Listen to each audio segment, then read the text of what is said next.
Good afternoon, and my project is going to be over the Boeing 737 MAX as well as SCCT, or better known as Situational Crisis Communication Theory. And let's get started. And my name is Lucas Weeks, by the way, too. And let's get started. Situational Crisis Communication Theory. What it does is what it is about is it provides preparation for future crises. SCCT focuses on communication to preserve and protect reputations.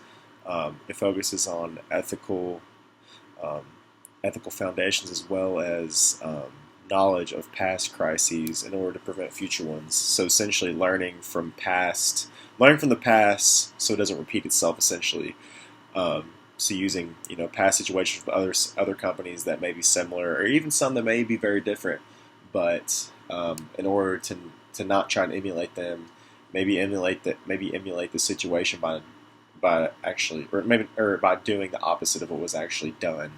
So not emulating the situation. Um, and I feel like the SCCT should have been implemented into this case. And um, and Boeing actually was on top of the world there when discussing their popularity as well as their financial situation.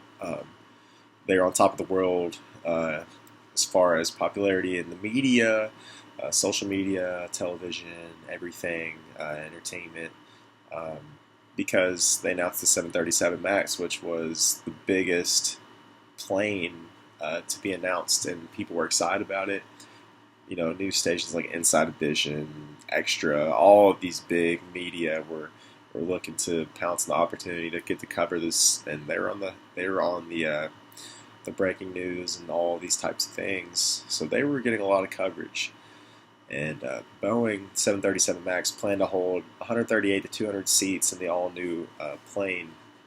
And also, the plane was said to have great fuel economy, which is absolutely staggering to think about a plane that big having good fuel economy.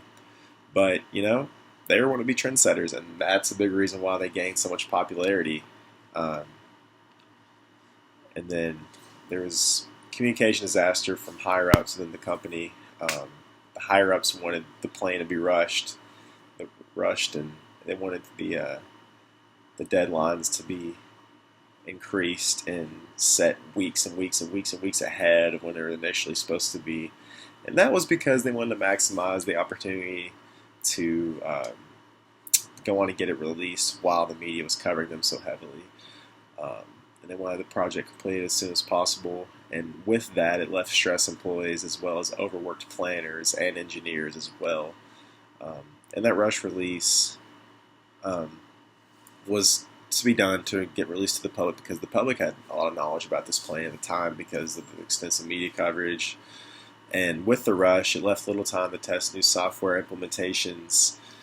And with that, with the rush and with the planes being released and people flying on them, there was two fatal crashes which left over 300 lives lost based on the rush release. And the current state of Boeing is their planes are actually banned from the airways, and they're currently in a lawsuit with families of those 300 plus citizens' lives were lost, and they have a very tarnished reputation. They went from the highs of highs to the lows of lows, and that's what my paper is actually titled. Um, and they also lost trust from media as well as stakeholders and the general public. So they went from holding so much attention of positive attention to holding all this attention of negativity. No one trusts them now. No one wants to fly with them, and people have ridiculed them, and the media has absolutely bashed them. So Boeing 737, if they would have implemented SCCT or used some of its principles, I'm highly confident to say that they would not have had loss of life like they did, and their planes may have still been flying today. So that is the conclusion of this presentation, and I have really enjoyed this class. So thank you so much.